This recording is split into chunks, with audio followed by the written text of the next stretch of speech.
ความคืบหน้าและความเสียหายของการโจมตีป้อมปราการหรือว่าค่ายทหารของลาวอยู่ทั้งเมืองปากทาผามนแขวงบ่อแก้วจนเฮ็ดให้ทางการไทยออกหนังสือแจ้งการเตือนพ่อแม่ประชาชนและเตือนมายังฝั่งลาวเพราะมีเศษกระสุนตกไปใส่เฮือนซ่านบ้านซองของประชาชนอยู่ทางฝั่งไทย กราบทักทายสบายดี FC ทุกท่าน FC ทุกคนมาพบมาพ่อกับค่อยในซ่องความเสื่อมือนี้เป็นเรื่องราวข้อมูลข่าวสารที่ค่อนข้างมาฮ้อนแฮงปัจจุบันนี้ที่เกิดอยู่ทางประเทศลาวของบังเฮาและอยู่เขตห้อยตะเข็บชายแดนต่อกันกับประเทศไทยมีหลายสำนักข่าวออกมาประโคมข่าวบางข่าวก็ดึงเอาวิดีโอที่เกิดขึ้นอยู่ทั้งประเทศเพื่อนบ้านเอามาติดแปะสร้างความเขาเอิ้นว่าปั่นป่วนให้กับประชาชนคนลาวบ่แม่นน้อยเลยบางข่าวก็มีมูลความจริงบางข่าวก็เอาของข่าวต่างประเทศเข้ามาลงจนในเฮ็ดประชาชนสับสนและอันใดเป็นข่าวจริงอันใดเป็นข่าวแท้มื้อนี้ค่อยจะพาทุกคนมาวิเคราะห์และหาข้อมูลที่แท้จริงซึ่งค่อยไปเอาข้อมูลจากเพจที่สามารถอ้างอิงและน่าเชื่อถือได้มาให้ทุกท่านทุกคนเหตุการณ์ครั้งนี้บ่แม่นข่าวปลอมแต่อย่างใดมันเป็นเหตุการณ์ที่เกิดขึ้นแท้อยู่ที่ผามนเมืองปากทาอีหลีอีหลอของแท้ของจริงเพราะว่ามันมีหลายเพจหลายข่าวอยู่ถึงว่าทางการลาวของบ่เข้าบ่ออกข่าวบ่ออกมายั่งยืนแต่เหตุการณ์นี้มันเกิดขึ้นจริงโดยอิงตามเพจทหารต่างๆซึ่งเป็นเพจที่น่าเชื่อถือเอามาลงได้และหนึ่งในนั้นเป็นเพจทางการเนาะของไทยโดยเฉพาะคือสำนักข่าวสยามนิวได้ชื่อฮอตข่าวฮอตของประเทศไทยได้ออกมาแล้วมันซึ่งว่ามันตรงกันกับประชาชนอยู่แถวนั้นซึ่งประชาชนอยู่แถวนั้นได้ถ่ายคลิปเสียงปืนดังเสียงปืนแตกแล้วก็มีไอ้น้องทหารเสียชีวิตถึงว่าข่าวทางการของเราบ่ออกมาก็ตามแล้วข่าวของไทยสำนักข่าวตัวนี้มันออกมาและอยู่ตรงกับผามนและเป็นช่วงเวลาไล่เลี่ยเดียวกันท่านผู้ชมมื้อวานนี่ออกข่าวนี่เดี๋ยวค่อยสิอ่านสู่ฟังเด้อแฮกปะทะสนั่นชายแดน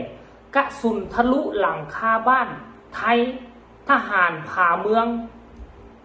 เข้มหับมือลาวส่งสัญญาณเตือนภัยทั่วแนวตะเข็บชายแดนผาเมืองลั่นพร้อมหับมือทุกสถานการณ์เสียงรายชายแดนภูชีฟ้าละอุลังเสียงปืนดังสนั่นจากฝั่งสปป.ลาวหลายละลอกยิงถล่มฐานทหารบ่ทราบฝ่ายทรงผลลูกกระสุนขนาด 7.62 มม. ทะลุหลังคาบ้านชาวบ้านร่มฟ้าผามนฝั่งไทยสร้างความแตกตื่นไปทั่วหมู่บ้านแม้ไร่คนเจ็บตุ๋ยแต่วิทย์กลายเป็นเหตุสะเทือนขวัญกองกำลังผาเมืองโดยพลต.กิตดากรจันทราสั่งเฝ้าระวังเต็มพิกัดตลอดแนวชายแดนเวียงแก่นพร้อมทำหนังสือถึงทางการลาวขอความร่วมมือด่วนหลังความตึงเครียดใกล้จุดเดือดเสียงปืนยังคงดังต่อเนื่อง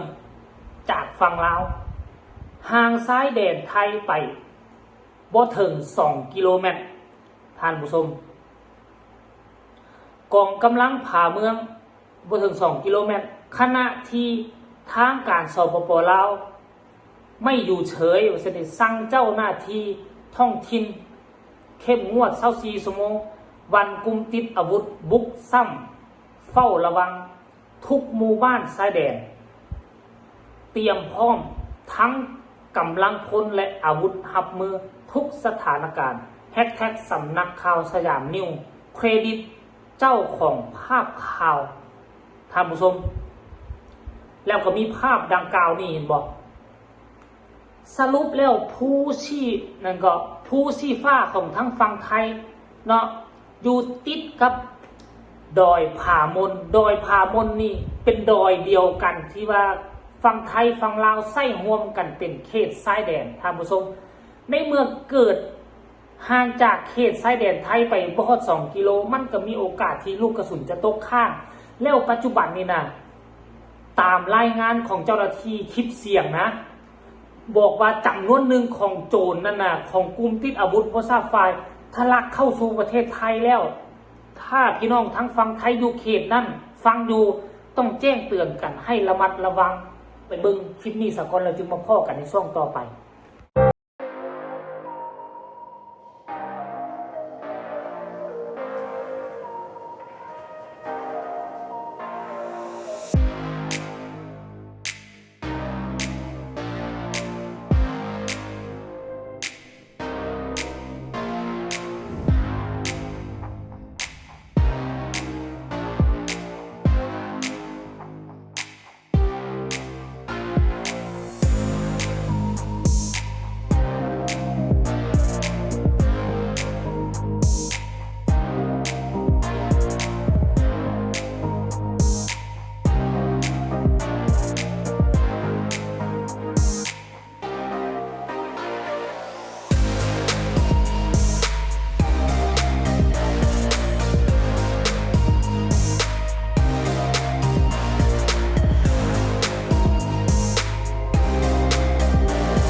เห็นบ่ทุกคน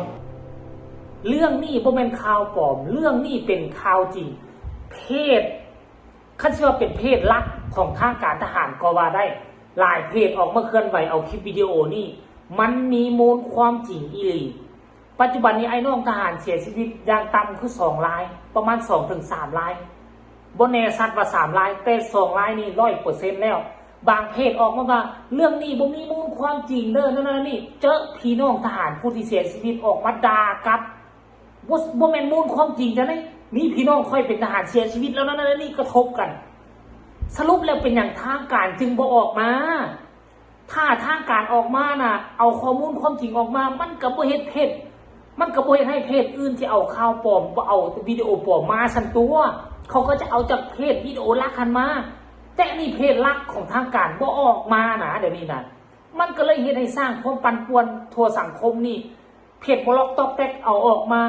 ผู้เห็นข่าวทั้ง YouTube คือซุมห้อยก็บ่ฮู้ว่าจะเอาตัวใดเป็นตัวจริงตัวตั้งตัวตีก็โชคดีมีเพจนึงเป็นตัวตั้งตัวตีออกมาก็เลยได้ข่าวมื้อนี้มาเหมาะเจาะท่านผู้ชมเนาะขอให้ไอ้น้องทหารอยู่รอดปลอดภัยและขอให้กลุ่มติดอาวุธบ่ทราบฝ่ายดับสูญไปจากพื้นแผ่นดินลาวของพวกเขาให้พวกเขาทั้งผู้ยืนคุ้มอยู่ค่ายผู้ที่ทรงเสบียงอาหารจงพากันตีพาวงปิดรอบและทรงเสบียงอาหารให้ไอ้น้องอยู่ทั้งค่ายและดับสูญศัตรูให้มันมอดวายไปคลิปนี้เอามาฝากเพียงสำนีฝากทุกคนกดไลค์กดแชร์และกดติดตามเพื่อจะบ่พลาดในคลิปเรื่องเหตุการณ์นี้จะนำไปเอาข่าวมาให้พี่น้องให้ฮับให้ฮู้ทั่วถึงกันฝากทุกคนกดไลค์กดแชร์ที่สำคัญอย่ากดข้ามโฆษณาพบกันใหม่ในคลิปหน้าสำหรับคลิปนี้สวัสดี